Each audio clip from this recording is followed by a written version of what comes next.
Chronicles TV on air.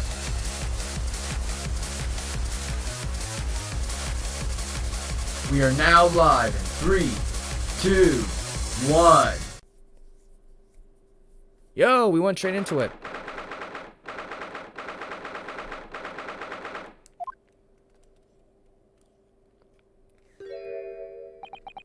That looks like... Oh, it's another super high voltage instantaneous kinesis machine. Indeed, it would appear so, though only a prototype naturally. Ah, so you got here then. Gina, well done for finding this place in such little time. You really work miracles. It's Toby here who's the miracle worker. I thought your lot would show up before long. Why your eyes? That's one knitted brown. It looks like he's eating a lemon, not a bag of fish and chips. So, Inspector, is there any sign of an engineer? Sadly not. We didn't find a soul in here. Oh, what a shame. Well, thank you for letting us know about this place and giving us a chance to investigate. According to what Gina tells me, we only found it thanks to the clue that you lot turned up. I wouldn't want to say, go to Paris with a debt of gratitude unpaid, would I? Thank you. Anyway, if you're hoping to snoop around in here, I get cracking. Lord Von Sykes and the forensic team are underway as we speak. Them again? I imagine you got the picture by now. They don't take too kindly of the lawyer types. Right. So then, my dear fellows, let's turn the place upside down unless we have the chance. And you, Sholmes? Pardon? They take even less kindly to great detectives than they do to lawyers. Very droll, Gregson, very droll. But you may consider me nothing more than an inconspicuous waxwork bottle. Right then, let's see what we can find in here. What do you got, Gregsy? Let me just investigate. This appears to be most interesting. Yes, most interesting. Indeed, what did you say? It's an impressive looking back massager, that's for sure. I have no doubt that if you hit your shoulders a few times with that, your aches and pains will go away. It's a Royal Society trophy for excellence in science. A young scientist could wish for no higher honor. Ah. Would you like a massage? No, I'm fine. Thank you. I had no idea it was such a grand thing. I think it's becoming interesting clear that there's much more to the Mr. Enoch Drebber than conjuring tricks. I couldn't agree more, my dear madam. And how about you, Mr. Naruhodo? Wouldn't you like to take it with you? For your tired shoulders, of course. He's not going to let that go, is he? It's curious though, isn't it? You would express such an important trophy to be proudly displayed somewhere, not haphazardly cast aside. English gentlemen can be quite a mystery at times.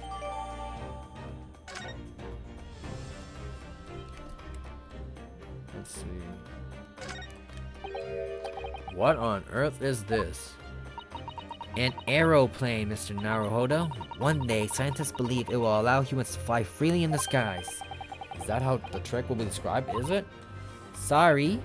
Well, it's actually suspended by a thin, but very strong cable, isn't it? Oh, well, this model is, yes, but a real aeroplane would actually fly high in the sky. While suspended from somewhere even higher in the sky, of course. Because large metal objects obviously can't really stay in the midair unsupported. So to you, the solution is ever taller towers? We'll deal with that in a bit. Helium! The arrow! Hello? Why were we stuck? This is a European-style quiver of arrows with steel bolts inside. Do you suppose? Crossbow bolts, these. And just the right size for the bow you lot turned up on the exhibition grounds. In other words... Yep, that's more evidence to support your theory. It all goes to show that Drebber was the one pulling the strings behind the scenes of the whole scam.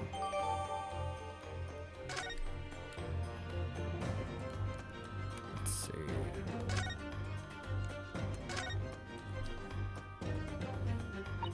I'm sorry, Mr. Naruhodo. That machine is covered by the special blah blah blah blah blah blah. There wouldn't be serious repercussions if you were to examine it from the crown and the government.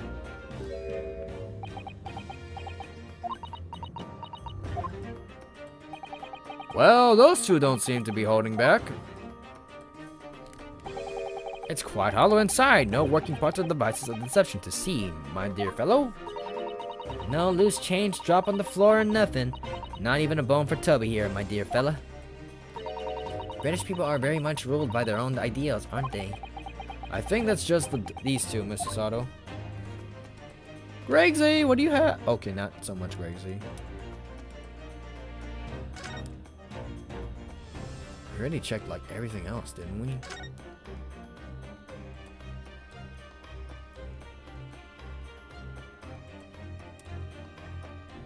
Anything else? This door doesn't want to open? Yeah, looks like it got a pretty hefty lock on it. There's a specialist locksmith on his way over from the yard, so hands off till he gets there. With permission, Inspector, I could have the lock open in less than a minute. Well, you don't have permission, and no one's giving it to you. Gregson looked as though he really enjoyed that.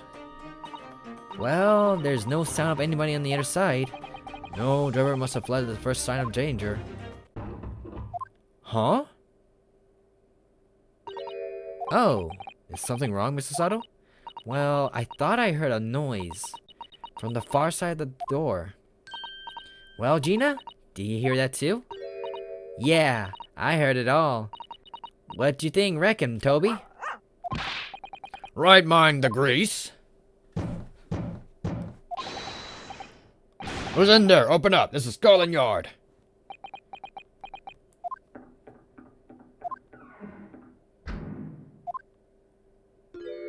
He ran away. Oh my, someone's in there. Ugh, this rotten bleeding lock. My dear Gregson, as I said only minutes ago, if only it were continents, I could unlock the door in less than a minute. Fine, I'll take the rap for it. Just get us through the blasted door. There! You may enter at will. You've confused minutes with seconds, I think. Time is of the essence, I feel. What are we waiting for? Nothing for it, I suppose. This is emergency. There's a strong possibility that beyond the door, the engineer is you seek. Be prepared for action, my dear fellow. Yes.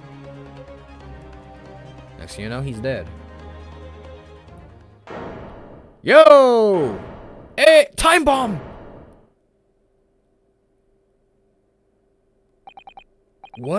What's happening here? Why is everything upside down? Rats, there ain't nothing in here after all. But there must be. It was only moments ago that we heard those noises. Maybe that was the sound of Drebber running away. But there's only one door into this room. And no windows that could afford an escape route. Those skylights are too high. Why are there footsteps? What's that up there? Are they footprints on the ceiling? Blow me, what do we have there? Anyone else noticing the freaking bomb that's like right there? Looks like someone was trying to burn something in a hurry. Oh, that looks like a set of blueprints. To what? To that Professor Hairbrain's barmy machine, is it? Blimey, if we had these, there had been no need to muck around while investing all that scrap metal. There's something else of great interest here, too. This rope was lying on the floor at the foot of the pillar. A rope? What's significant about that? Never mind. You see, but do you not observe, Mr. Naruhodo? To escape? We must investigate the entire room thoroughly and before the forensic team arrives. You wanna talk about the freaking bomb that's like right there? Hey, it's the green balloon. There's no denying it, is there? They're footprints. Yes, it would appear so. And I simply can't imagine how they came to be there. Isn't there a Susato shoot-up or something? Like a Susato takedown, I mean? I'm no Wonder Woman, Mr. Naruhodo. That would make her almost superhuman, I suppose. Hey, it's the green balloon. That's a really lovely model. It looks like just like the real flying balloon. I think it's probably staying afloat on the same principle of the full-size balloon using gas. A green flying balloon. It does have the hallmarks of the amazing deception of the green exhibition, doesn't it? Could it be that the whole thing was planned here in this very workshop? Almost every piece of furniture is upside down. Even Mr. Shom's suite isn't even of this mess. You're in no position to comment on mess, Miss Naruto. But I suppose it's not quite the same thing, is it? I mean, it's not messy in here per se. It's the everything is literally upside down. But why? Okay, safe. That's a very large safe. I don't suppose Mr. Jones could open that lock. Although, if you were a thief, you could just steal the entire thing, I suppose. It's bolted to the floor to prevent exactly what's that sort of underhanded trick, Mr. Naruto. Well then, you could just steal the floor as well, I suppose. I'm sorry, but you really aren't making any sense at all. Anyway, I think we can agree that whatever is inside must be very important. Anything else? Books. Okay, that's ticking TNT dynamite. Mr. Jones, have you found something? Ah, Mr. Naruto, yes, in point of fact, something rather fascinating. What do you make of this? Let's see, I've never seen anything like it before. It looks like a bundle of thick cigars wrapped up in a large what? Mrs. Sato? What's the matter? Surely that's a time bomb, isn't it? What did you say? A time bomb? Sorry, but what is a time bomb exactly?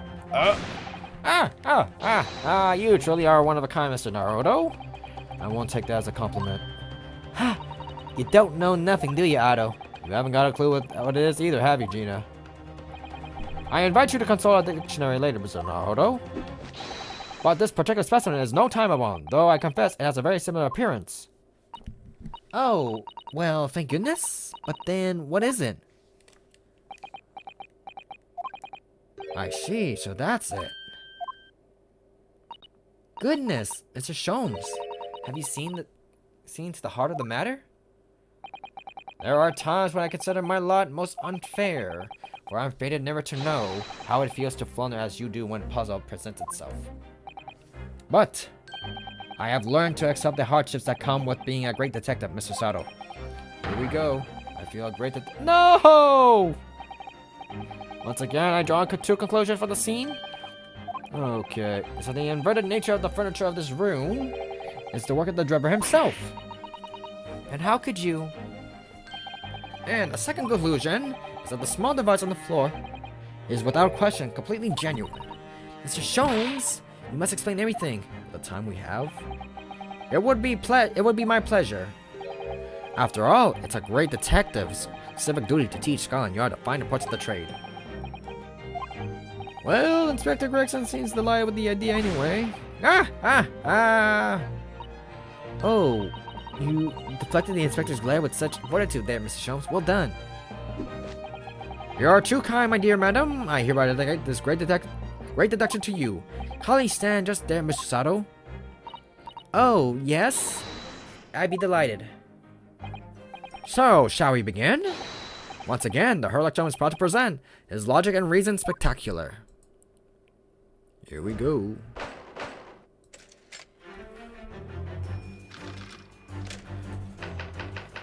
Flip. Oh, they don't give the DLC right there? Okay. Oh, never mind, they do. Let's go. It's plain to see that this room is complete disarray. The bed, the table, and the chairs, the lamp, everything is upside down. Almost as if every item in the room had until recently been happily positioned on the ceiling, before falling straight down onto the floor. Every item in the room was on the ceiling? Are you suggesting that? Indeed! What the heck is that? The safe number code is right there! It's gravity. We have the safe code right there. It would appear the technology has last succeeded in freeing a great pool of the earth. Sure it's not a funhouse? And the gravity in this room was reversed and then suddenly restored to normality. Goodness! The inverted furniture clearly reveals the truth about the part gravity played in the whole business. I quite understand your skepticism, Mr. Sato. I too was incredulous at first. However, my conviction and my analysis was cemented when I observed this. An anti-gravity device, almost identical to the one that featured in a dream of mine only the other day in fact. But then why does it have a clock on it? It's a real one. A most relevant question in need as a timing device that controls when gravity direction will switch.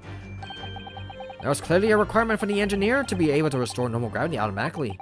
And the commotion we heard earlier from the other side of the room, that moment the restoration occurred? Yes, the reason why everything in here has been turned upside down is because of the anti-gravity device. So you see, we need to look further to explain the state of which we find now in this room. The direction in which gravity acts in here was reversed by Mr. Trevor, before being restored to normality in automatic fashion sometime later by the tablet device. I have witnessed precisely the scene in a dream once, when I fell out of bed. Flip the furniture, because gravity was reversed. Next topic. Missing engineer. Now, let us consider the next conundrum. What was our engineer's friend's aim? Indubitably, the greatest clue we have to explain is his actions above our heads. Yes, how is it possible there are footprints all the way up there on the ceiling? A question whose answer will lead us neatly to the truth, my dear madam. The reason there are footprints on the ceiling is because on the nearby skylight. Of course, Trevor's aim was singular, to escape. However, there is one way into this room, excepting the skylight, that is... Yo! By inverting the gravity in here, Trevor was able to follow convertedly to the ceiling, conventionally, and makes his escape via the otherwise inaccessible skylight, leaving those footprints behind on the way. But the ceiling here is very high, Mr. Sholmes. If the gravity reversal was sudden, wouldn't Mr. Trevor have fallen up the ceiling rather violently? Falling up is both scientifically and physiologically a rather interesting concept, I feel. But the man was cornered with nowhere to run, so an escape through the skylight was the only option. You may recall I found that in this room earlier, which I believe offers a solution. Oh, the rope.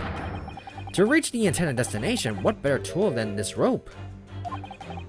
By anchoring one end to the wall, the man was able to lower himself safely to the ceiling. Which explains how Trevor was able to escape this room before our arrival. He reversed the pull of gravity and fled via the skylight. And personally, I should very much like to reverse the pull of gravity again now, just for fun. Yikes.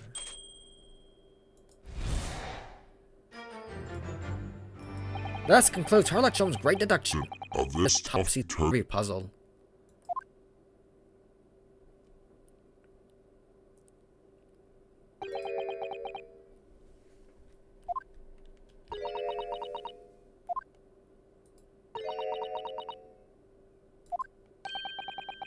She's completely spellbound.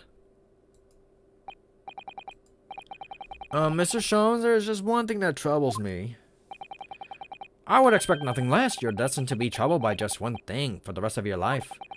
The thing is such a thing actually possible? An anti-gravity device, I mean?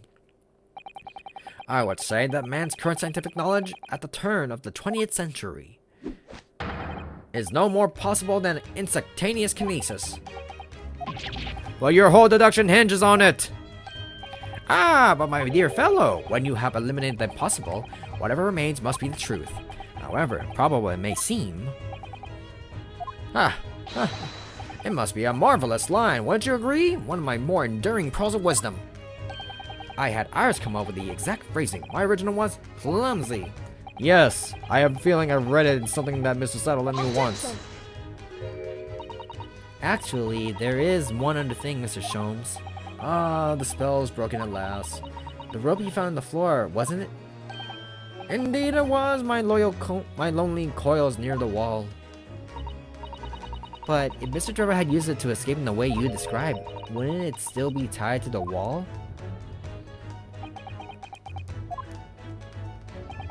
Mysteries inevitably unravel in the end, as I think you'll find the ropes. And as evidence of such, you need only to look at the mystery we face in this room, now skillfully unraveled. That argument is circular as the coil of ropes. I think perhaps we might need to give Mr. Sholmes the usual little helping hand.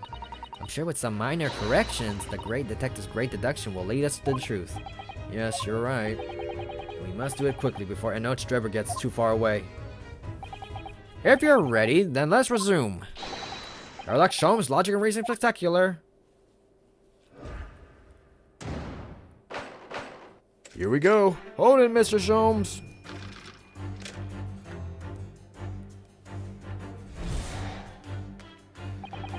It's plain to see this room is complete disarray. Well, I want to double check on the safe. We have the safe code. That's literally on the furniture. Like, that's been on my mind. Like, what we can do with the furniture code that's right there. Clear as day. Safe 43 something 582. That's something that we should look into.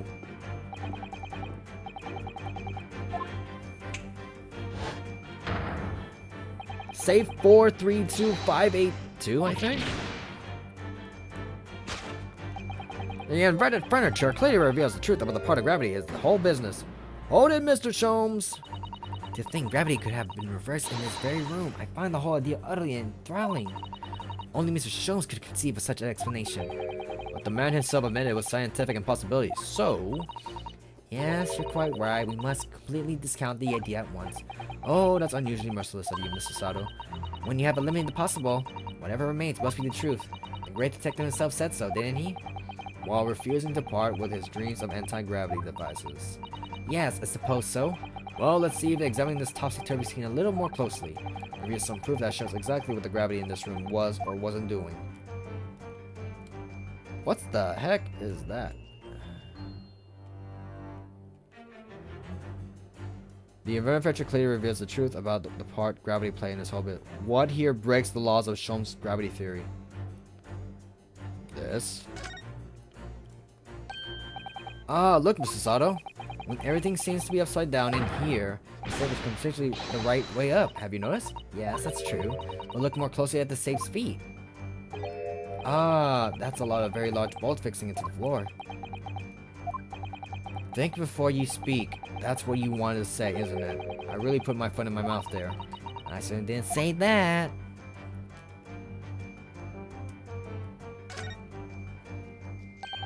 Well, well, I wasn't expecting to find a perfectly bunch of flowers in here, that's for sure. Oh, look at that.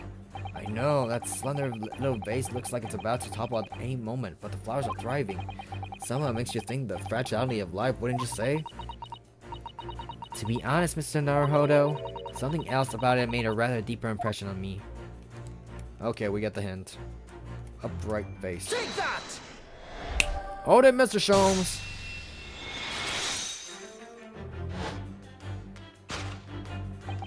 The upright vase clearly reveals the truth about the part gravity played in the whole business. Upon my word, Mr. Naruhodo, you surpassed yourself by completely turning my argument on its head. Trying to impress your assistant here, perhaps? No one is trying to steal your spotlight here, Mr. Sholmes. Trust me. As you rightly say, though it appears at first glance that all the furniture in the room is upside down. This unassuming slender vase is standing keenly to the attention. And unlike the large safe, there is nothing affixing it to the floor. And it's the exception that breaks the rule. In short, much as it pains me, the gravity in this room was never inverted at all. My deepest sympathies for your loss. Oh, poor Mr. Sholmes. But the show must go on, so let us continue with our deductions. Now that we know this contrivance is not a fact, an anti-gravity device, that remains but the other possibility. You don't say. Someone deliberately turned over every piece of furniture in here. Which might make sound obvious, but leaves one mystery very much unsolved. Namely, why would anyone choose to do that? Quite. And naturally, there's an explanation. Yes, the reason everything is here is the anti-gravity device. Older Mr. Sholmes, he's absolutely determined that this device must have something to do with it, isn't he? I'm afraid the lure of the exciting scientific explanation is too strong. Well, there's no doubt that somebody did this. Somebody turned all this furniture over. So whoever it was must have a reason. I'm afraid nothing comes to mind at all, though. Well, let's look through and see if the answer presents itself. The freaking chair that has the safe number! Look, there's something written on the underside of this armchair. Oh yes, safe 432582. Safe? As in safe and secure? As in secure lockable box, I think. Admittedly, more likely. Well, there's a large safe bolted to the floor on the other side of the room, so yes. So you mean this number will let us open it? I wonder why it's written here, though. Take that!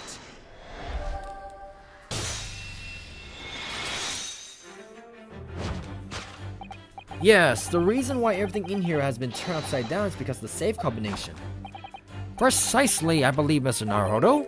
Now, you had a very similar experience once, did you not? Yes. Oh, I didn't even notice that thing is right next to him. Last year, when I bought a lottery ticket and noted the number down on the inside cover of a book, just in case. That's it, for people are forgetful, souls at heart, and always make a written note of important information. Just keeping the ticket itself safe would be more sensible, I think. And what pray happened next, Mr. Naruto? When the day of the draw come around, I forgot which book I'd written the number in and had to turn my room upside down to find it. That's it, for people who are forgetful souls at heart, always forgetful, forget where they noted things down. Are we still on the topic? Not if you always note things in the same place. Oh, we're on topic 2. I actually won the second prize, you know? But I couldn't remember which magazine I slipped the ticket into, so I had to turn my book. Thank you, Mr. Naruto. I believe I proved my point now. Which is that a very similar scenario had clearly unfolded in this room. Finding himself requiring access to the safe, the occupant of this room needed the combination code. He remembered that he had written it in the underside of a piece of furniture, but he forgot which one. Leading to the state of which we know now find the room. Yes, Mr. Driver overturned all the furniture in here, in this desperate hurry to locate the combination code that would unlock the safe. To find the safe combination. It's elementary, my dear. Oh, it is topic 1. Oh my god. I thought we were on topic 2. Oh my gosh, that was long. Now let's consider the conundrum. What was our engineer friend's aim? Indubitably, the greatest clue we have to explain his action is above our heads. Yes. Yes, how is it possible that there are footprints all the way up there? A question whose answer will lead us to knowing the truth, my dear madam. The reason there are footprints on the ceiling is because of the nearby skylight. Hold it, Mr. Sholmes. Well, if a change in the direction of gravity can explain it, then how did those footprints get there? Yes, I feel as though the particular mystery has just become even harder to solve. I can't think of any other way to explain it at all. Oh, life was so much simpler in those Helicon days when gravity could be reversed. It was minutes ago. Those Halcyon days never existed in the first place. Well, I suppose we must simply put our faith in Mr. Sholmes and observe the area in more detail. Putting our faith in Mr. Sholmes is what gets us into these situations in the first place. Hey, whoa! Take that!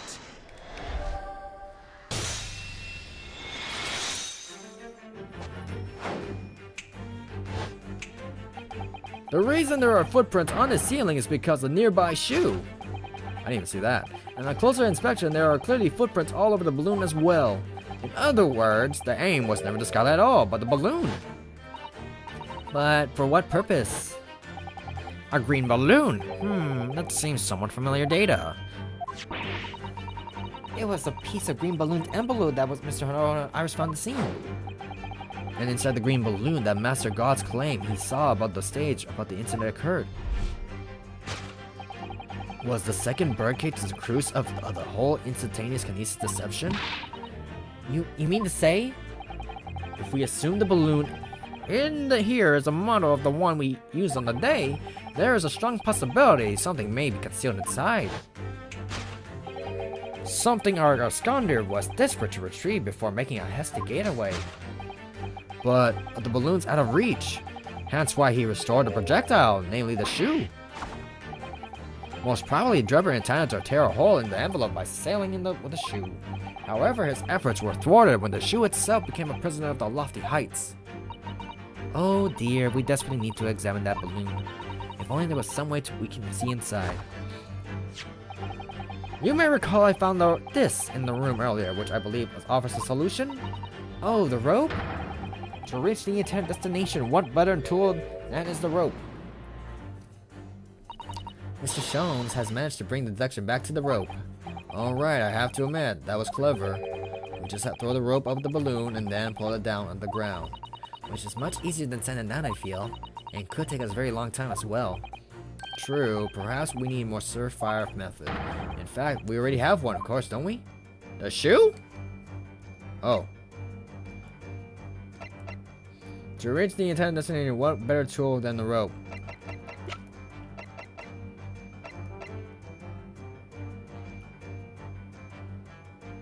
I don't know, Chief. The crossbow? Take that! Alright. To reach the intended destination, what better tool than the crossbow? That was found and seen, in fact. In all likelihood, belongs to Mr. Drebber. If the man had brought it away from with him that day, he could have avoided losing a shoe at a critical time like this. And that is elementary. So shall we? Your curiosity did we start us about? No idea, fellows. What about the bomb? What is that? Enoch Drebber has done it inside that balloon. The head! The head! The head!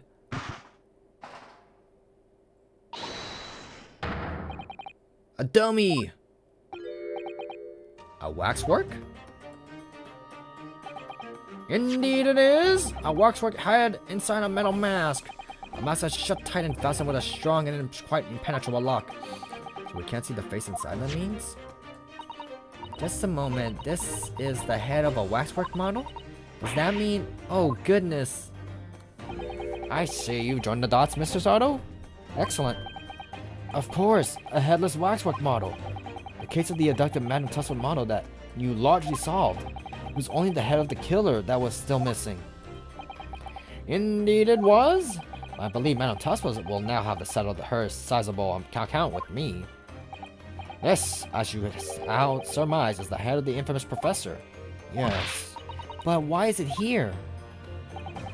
This conclusively confirms my suspicions. The man responsible for stealing the professor from the Madame Tussles and returning it, son, whatever that means, earlier today was none other than Enoch Drebber. This is incredible. Professor Harebrain's case and the waxwork abduction they're incredibly linked by Drebber's workshop.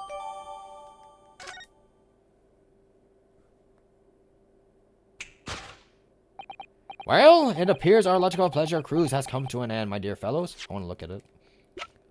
Let me examine it. Oh my. So we have to find a key to it. Nice. All that remains is, yes, to speak with the architect of the adventure. The architect? You mean Mr. Drebber? As it seems quite impossible that he escaped via one of the skylights. Obviously, the man must still be in this room. What? And his location should be abundantly clear. If you simply reflect on the journey we've made together during the deduction, Enoch Drebber is right here, somewhere in this room. So, Mr. Naruto, will you do the honors? Yes, of course. Mr. Drebber's hiding place must be... Are we allowed to look around? The wardrobe? The wardrobe? Take that! Nope. Alright, Mr. Drebber, come out. Oh. Not there, Mr. Naruto. But I don't understand. Really. You could always climb inside yourself. Please don't mind us. Do go ahead. I find how you find the wardrobe. I'll think of something else. Thank you very much. So he's saying he's still here?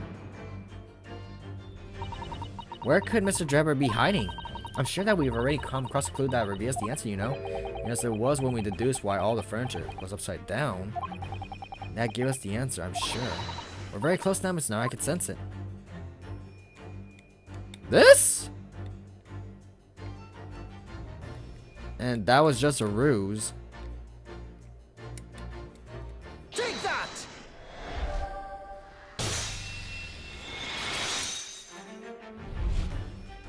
Before we gained access to this back room, we heard noises from in here, which tells us that the engineer was still in the building at this point of time.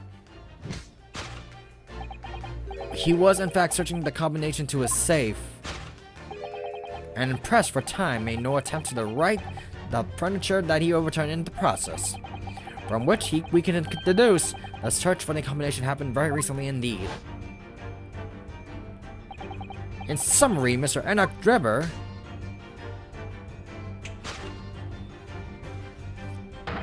is at this very moment inside a safe. This concludes Harlock Sholmes' great deduction of this topsy-turvy puzzle. It's elementary, my dear.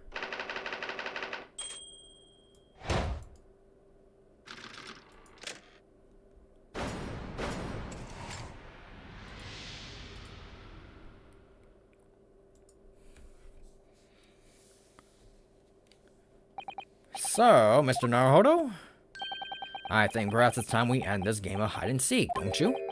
By opening the safe, you mean? What else? Let's see, the combination was 432582.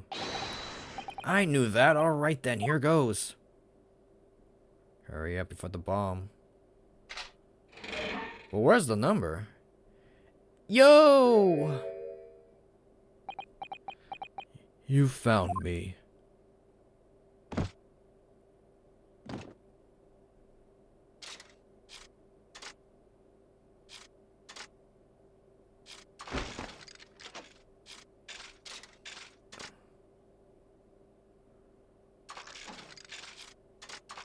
He's doing the robot.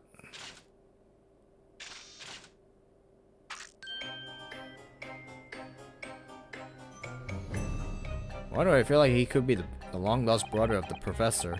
Or doctor. Right there, sir. Mr. Enoch Drebber, I presume? Correct. You better start talking. You tricked Professor Hairbrain with the bogus machine you built. And you shall have to explain the theft of the wax spoiler from Madame Tesla as well. Wallace, I would be delighted to answer you many questions. Personally, I would advise that you deactivate my little parcel first. Deactivate? Your parcel? I refer, of course, to the time bomb I left in the most prominent position. Ha ha ha, I see. Stunned silence. You are all gearing up to die with me then. No! Kaboom! Mr. Sholmes, with only 7 seconds to spare. That was too close for comfort. I've got one foot in the grave already. Are you trying to help us to kill her or get us killed? Mr. Sholmes' deductions can be completely life-altering, can't they? Well, my dear fellows, that was a close shave. The resemblance to an anti-gravity device is really quite startling, I must say. Anti-gravity devices don't exist. Phew, I wouldn't push it, Mr. Sholmes.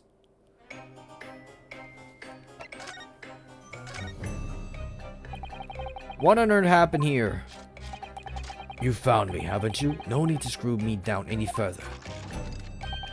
Everything in here is precisely what it seems.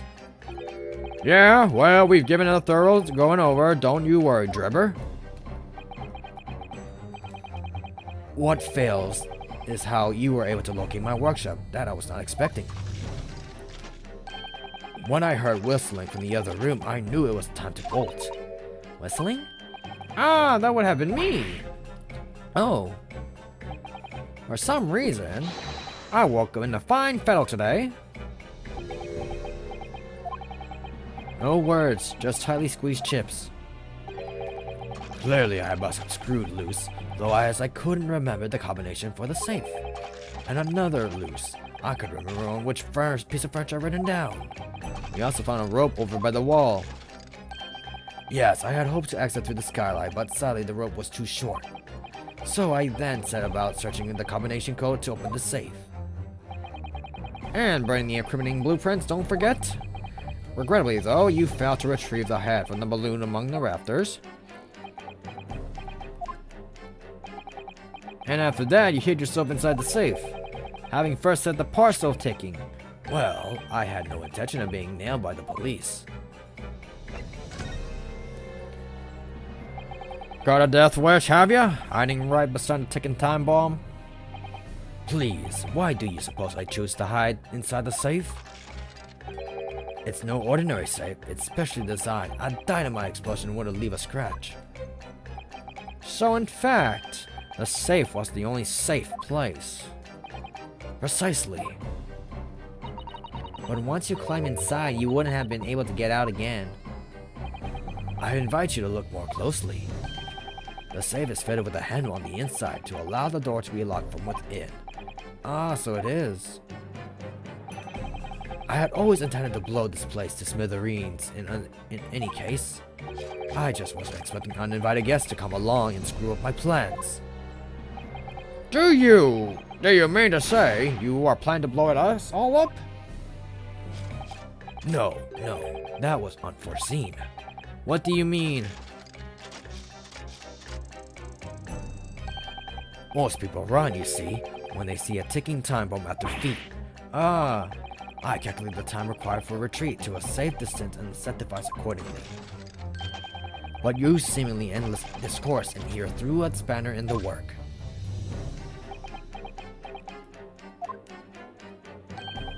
Is something wrong, Gregson? Do I have something on my face besides the usual eyes, ears, nose, and mouth? No, we know the reason why. Your deduction took longer than usual. I think we have a fairly good idea of what's been going on here now. But what about the two incidents you have been involved in recently? Professor Harebrain's instantaneous kinesis experiment at the Great Exhibit, and the waxwork model you stole, which the head belongs to. That's no ordinary head, you know. That's the head of the professor. Clad in the mask with a lock so strong I'm unable to open it, safely to reveal the killer's identity. I've been considering carrying it around as a protection. After all, that's enough. What's going on here, Gregson? I'm sure you're aware that I have sole jurisdiction to investigate here. Yes, well... Dr. Scythe again. So the forensic team are here. And you know full well this engineer is key witness. Why are you allowing this lawyer access to him? If Lord Strongheart knew of this, you'd be finished. You lot, leave at once. My dear madam, there's no need for such a threatening tone, I assure you. After all, that's no way to greet an old acquaintance, is it, Dr. Scythe? Hello, Sholmes. Mr. Sholmes knows Dr. Scythe? If it's protecting the machine next door that's causing such a sour expression on your face, you are quite misguided. It's really nothing more than a shell, you... Get out! But of course, we'll show ourselves the door. I see you haven't summoned at all. Mr. Naruhodo? Yes? It would appear that our delightfully entertaining investigation have run their course for today. But, Mr. Sholmes, let us leave the place in the doctor's capable hands. I said get out! Now! All of you! Your presence here is not required either, Gregson. Understood. But I'll just say one thing before I head off. If it wasn't for the lawyer and his companions, we never had found this place, and the whole workshop would have been blown to bits. There was time bombs set in here that this lot disarmed. Inspector.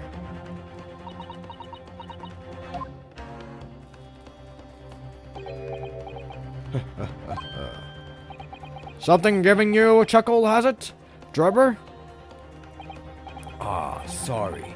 You didn't mention to him, Fan. You're quite right, of course.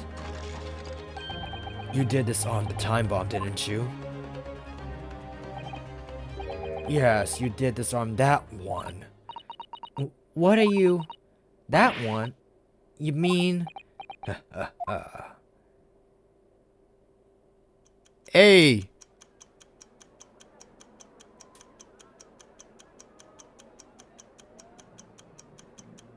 Yo! This guy's crazy.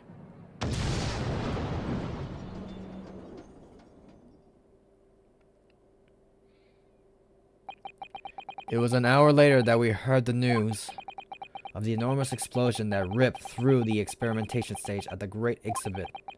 Professor Harebrain's invention and all its secrets were blown away forever.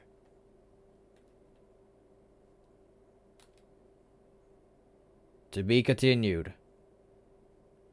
Like, comment, subscribe. Chronicles XCB and I'm signing out.